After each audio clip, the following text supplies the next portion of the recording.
Bien amigos, y cuando son las 22:22, patitos completos, estamos en la última parte de tu último bloque con Luis Lacalle Pou. Usted me hablaba de pesimismo y que evidentemente eso se puede cambiar y será su responsabilidad en caso de que le toque cambiarlo o llevar adelante ese cambio. También es cierto que los parámetros económicos no son para nada alicientes. El desempleo es una realidad, la falta de oportunidades, la carga impositiva, situaciones que se dan a nivel sindical, que muchos pueden ser justas, porque obviamente que los sindicatos bienvenidos sean cuando defienden los verdaderos intereses de los trabajadores, que esto quede muy claro, pero evidentemente la falta de inversión, existe una falta de estímulo para invertir. ¿Cómo se revierte eso para cambiarle a todos los segmentos de la sociedad, a todos, los de arriba, los del medio, los de abajo, sin que esto sea fragmentar o segmentar esa sensación de pesimismo?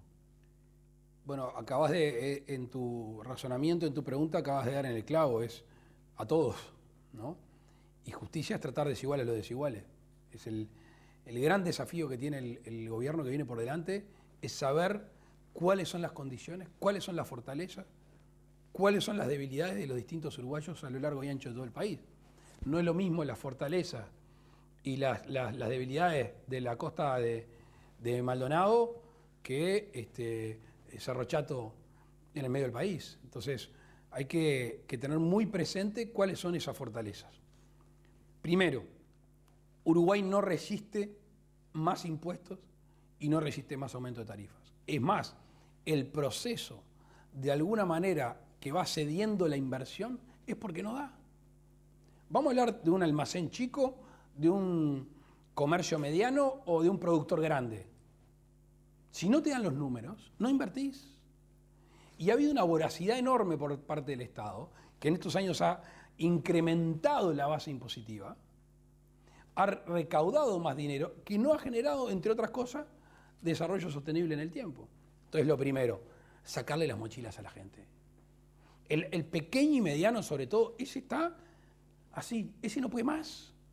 Cuando uno ve que tenemos el desempleo más grande de los últimos 12 años, cuando uno ve que tenemos cierre récord de empresas, concordato el año pasado, récord en el Uruguay, y cuando vemos, como se vio hace 3 días, los números generales del crecimiento del producto, allí hay que cambiar rápidamente el signo. Y es un gobierno que gasta menos, un gobierno que gasta mejor y un gobierno que le vuelca los recursos a la gente. ¿Alcanza con eso? Estoy recién empezando, tengo para 1 hora y media. Cuanto más recursos estén en los bolsillos de los uruguayos, mejor. Segundo, vamos a hablar acá de Maldonado. Nosotros no podemos estar ajenos, no podemos estar ausentes de los procesos que viven los países vecinos. Yo no puedo creer que el presidente de la República no se meta en la reunión de Bolsonaro y Macri. ¿Correspondía? Pero perdón, están discutiendo un peso del Mercosur. ¿Pero qué hubiera hecho usted? ¿Hubiera tocado la puerta? Invítenme, hágame partícipe. Presidente de la República electo el 24 de noviembre, entre el 25 de noviembre y el 1 de marzo me reúno con Macri, o quien haya sido electo, me reúno con Bolsonaro y me reúno con el presidente paraguayo para empezar.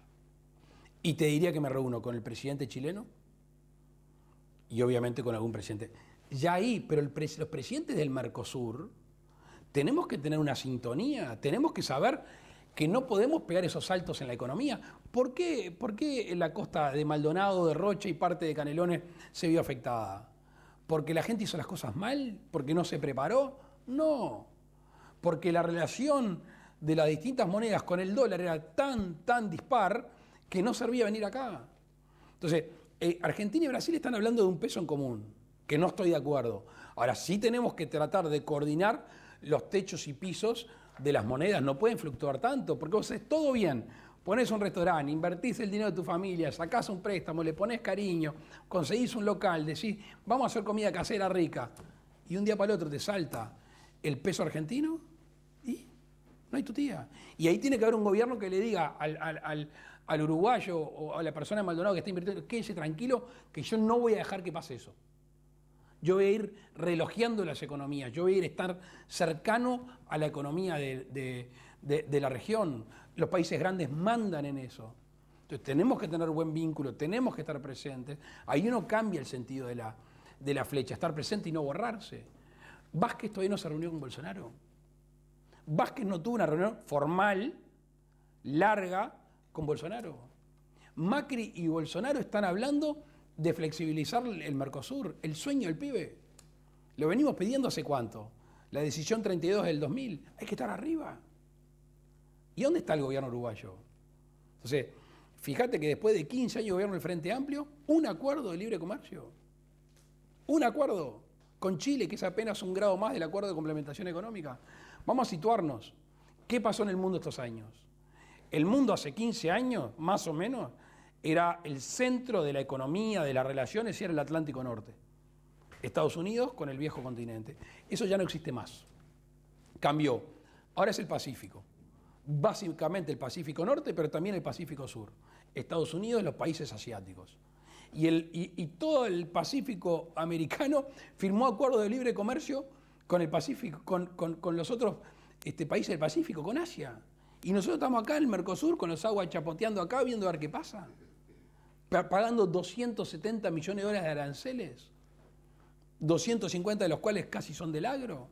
Ahí tiene que haber una vocación del gobierno de que a sus embajadores convertirlos en negociadores globales, un mapa de mercados que cambia rápidamente, ir agresivamente a vender nuestras cosas, ir agresivamente a ofrecer nuestros servicios, ir agresivamente a ofrecer nuestro país con un turismo que hay que cambiarlo, que está el de temporada, que es el que va a traer plata, pero yo sueño que aquí, en Maldonado, y sueño que aquí en Punta del Este, la capacidad ociosa más importante del mundo, se convierta en un centro educativo de las TICs, donde se vengan a hacer posgrados, donde se vengan a estudiar doctorados, donde esto sea un centro no solo de conocimiento y de TICs para estudiar, sino que eso después genera inversiones fuertes. Ese es el destino de acá de la zona. Pero si no hay un gobierno que está arriba de esa cosa, es muy difícil. Optimismo con respecto a la seguridad pública. Hay que hablar con los policías. Los policías tienen menos respaldo que un taburete. Te lo dicen a ti, me lo dicen a mí, dicen, no nos mandan a actuar. El otro día el subdirector de la Policía Nacional dijo un domingo en el diario El País que a veces se entiende que la policía retroceda para evitar un daño mayor. Yo, presidente de la República, me levanto el domingo, hago el mate, estoy conversando con mi mujer, agarro el diario El País, leo eso, lo llamo y le digo, vaya a buscar sus cosas. Hay un sereno en el ministerio, vaya a buscar sus cosas que no trabaja más. No, señor.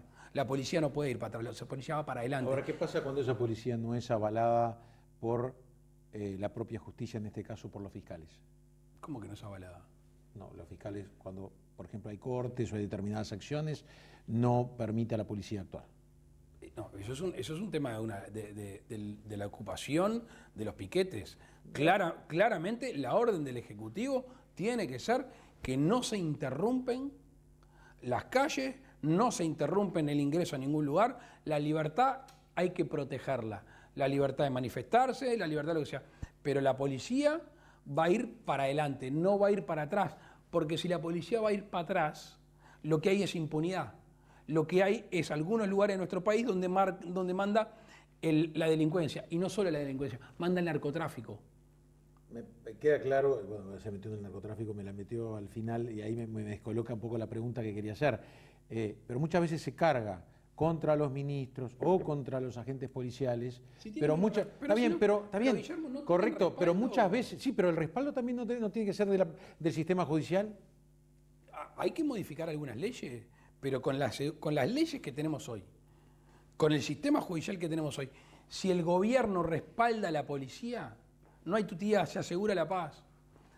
Hay que cambiar el despliegue territorial, obviamente la regionalización fue espantosa, hay que fortalecer las seccionales, hay que fortalecer las comisarías. El comisario es el jugador más importante, así como el director de un liceo es el jugador más importante en un liceo o en la educación, el comisario es el más importante. Inteligencia. En el mundo moderno, con las herramientas que se tiene al alcance, es 20% músculo, 80% inteligencia. Y después narcotráfico. Esperá, una cosa.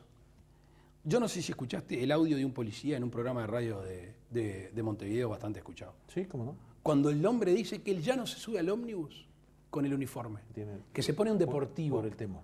Porque no tiene respaldo, porque su vocación de policía, que es cuidar a la gente, no está siendo cuidada. El gobierno no cuida lo que nos cuidan. Y si no se cuida lo que nos cuidan, hay impunidad. Claro, pero eso me lleva, obviamente, a una reflexión. El Estado ha perdido presencia, ha perdido dominio de la calle, ha perdido de determinadas zonas. Y ahí la incidencia del narcotráfico es muy grande y la incidencia en el delito. Recién usted mencionó narcotráfico. ¿Cómo se combate hoy al narcotráfico? En varios planos, en varios planos. Para empezar, el narcotráfico es un delito internacional, ¿no? O sea, la droga entra por nuestra frontera. Una gran protección de nuestras fronteras. Una gran protección. No podemos tener episodios como hubo en Colonia y en otros lugares que no está la prefectura, no está aduana, no está migraciones, entran y salen. Yo estuve el otro día en la playa de la Graciada. La playa de la Graciada pasa cualquier cosa. Allí hay que estar presente. Después el espacio aéreo. No es dicho por mí, es por las propias Fuerzas Armadas. El espacio aéreo de nuestro país, del Río Negro al norte, es un colador. Yo soy partidario en la ley de derribo y sé que estoy arriesgando. Sí, y va a haber que dotar a las Fuerzas Armadas y a la policía para llevar adelante todos Yo soy partidario de una ley de derribos. Y después el territorio. La boca de Pastaballe. O no saben los vecinos dónde está la boca de Pastaballe. O no nos dicen dónde está. Ahí es donde hay que ir primero. Y primero hay que ir a esos lugares que le pusieron zona roja, que lamentablemente el gobierno habla de zonas rojas y no pasa nada. Ahí es donde va a ir la policía. Y ahí es donde va a ir el respaldo. Y después de ahí, la inclusión. Ahí va a ir mi ministro de Desarrollo Social, Pablo Bartol, que ha tenido éxito en Casaballe, no en cualquier barrio del país, en Casaballe.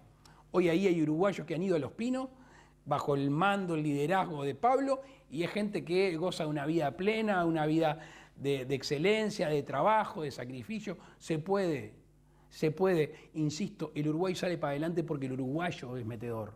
Nosotros tenemos que darle las herramientas. Bien. Sin duda que creatividad, sacrificio, actitud son situaciones y herramientas naturales que se tienen que poner arriba de la mesa y tiene que, obviamente, dar el aporte cada uno de la gente que a usted lo rodearía en caso de ser electo en la interna como candidato único y luego ser electo presidente de la República. Pero usted recién describió la situación económica y evidentemente después de 12 años de bonanza económica nos encontramos en la situación que nos encontramos. La pregunta, y le pido una respuesta breve, por más que sea difícil, es por qué desde su punto de vista llegamos a esta situación y si no lo preocupa todas las acciones y todas las ideas que pueden ser muy bien intencionadas y la gente que lo está escuchando, lo está mirando, puede decir estoy de acuerdo con la calle Pou, es cuando se abra, digamos, la caja de la tesorería, los recursos que tenga el próximo presidente de la República, incluso sea el que sea, si es usted o cualquiera, puede limitar naturalmente esas acciones a desplegar. ¿Alcanza solo con la austeridad que usted describe? Sí, porque nuestro diagnóstico, que se ha ido agravando, lamentablemente con el tiempo, tenemos el déficit más alto de los últimos 30 años, 4,8, y lo va a dejar peor el gobierno. Porque hizo la gran Poncio Pilato, se está lavando las manos, no está haciendo las cosas que tiene que hacer, ¿no? Se acompaña de acciones que nosotros fuimos tan medio amarretes en los compromisos, porque decimos, vamos a comprometer solo lo que podemos hacer. Y no solo alcanza, porque la pregunta viene es, no habrá que poner más impuestos, esa es la pregunta. Bueno, si el Uruguay, o si el próximo gobierno decide que hay que poner más impuestos, yo te voy a decir lo que va a pasar. Van a cerrar más empresas, va a haber menos inversión y se van a perder fuentes de trabajo. Y el que quiera hacer eso, que se haga cargo. Yo, presidente de la República, no me hago cargo de eso. Y por eso vamos a ser austeros. Bien. ¿Y qué pasa cuando el gobierno, el Estado uruguayo asume un compromiso, por ejemplo, con UPM, una inversión de más de $1.000 millones que tiene que hacer las arcas del Estado y que quizás usted está pensando que esos $1.000 millones que tenemos que pagar, porque lo terminamos pagando todos los uruguayos, y yo no estoy criticándolo, sino simplemente lo estoy poniendo arriba de la mesa? Sí, bueno, perfecto, usted es candidato, yo no soy candidato, pero dice, tenemos que poner $1.000 millones, pero a su vez precisamos esos $1.000 millones para otras cosas que son prioridad. Mucho más hay que poner aparte. Te quedaste muy corto, mucho más hay que poner. Lo del gobierno fue vergonzoso. Cuando no hablaba nadie de este tema, yo interpelé de 5 ministros. Llamé a Sala 5 ministros. En noviembre del 2017. Estamos hace 1 año y medio. Nadie hablaba de este tema. Yo leí el mal llamado contrato, un motreto así, lo leí y dije, no, pará, esto es un regalo.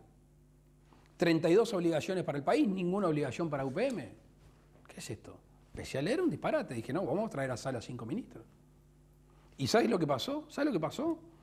En la negociación se sentó UPM allá a defender a la empresa y el gobierno ahí a defender a UPM. Los uruguayos no lo representó a nadie. Se entregó todo. Y se entregó sin necesidad. ¿Por qué? Porque UPM se iba a instalar. Si ya lo había dicho a todos los precandidatos en el 2014, a mí me lo dijeron en el 2014. Si es así como usted dice, ¿cómo se desata eso? De las 32 obligaciones hay algunas que ya están comprometidas. Por ejemplo, el viaducto en el puerto. Por ejemplo, el tema del tren. Y no sé a qué altura está, pero creo que también está comprometido el tema de la compra de energía. Todo lo que se pueda renegociar, yo ya lo he dicho en todos lados, se lo dije a la propia empresa, lo dije en la Cámara de Senadores, lo dije públicamente, todo lo que se pueda renegociar, yo lo voy a renegociar. Yo soy favorable que UPM se instale, siempre fui. La primera, la de Monte del Plata y esta de UPM. Ahora, me parece que es una entrega total la que hizo el gobierno. El gobierno no representó y no defendió a los uruguayos. 3 minutos. Para que usted me diga cuáles son sus mayores 3 preocupaciones y sus primeras 3 acciones que llevaría adelante si le toca. No tengo 3. Por suerte el proyecto de ley de urgente consideración van a haber muchas. Pero básicamente el concepto, para mí más importante, es el concepto de la libertad. Pero no es la libertad de las banderas, del himno, no, puesta en práctica. Y la libertad es tener una vivienda digna. El tema de la vivienda para la gente de menores recursos para mí es vital, con un barrio integrado. Tener un futuro igualitario de oportunidades, la educación es fundamental. Y después algo que a mí me preocupa y mucho, que hace la seguridad pública, pero también hace el relacionamiento diario, es la cohesión social. Una sociedad que está con procesos muy agresivos. Y hay que desandar eso. El uruguayo nunca fue agresivo, el uruguayo fue valiente, pero nunca fue agresivo. ¿Qué pasa con los jubilados? Y los jubilados, cuando uno ve jubilaciones de 10.500 pesos y ves cuánto cuesta entre una canasta, los medicamentos, etcétera, etcétera, obviamente allí hay que hacer primero una reforma de la seguridad social para que sea sostenible. Segundo, no alterar las reglas de las que ya están trabajando, o sea, no cambiarle la edad de jubilación a lo que ya están trabajando. Y tercero, hacer un esfuerzo muy grande para un aumento diferencial profundo en las jubilaciones mínimas. Insisto que no va a ser fácil porque van a dejar la lata vacía. Luis Lacalle Pou, muchas gracias. Un gustazo. Muchísima suerte. Amigos, hasta aquí la conversación con Luis Lacalle Pou.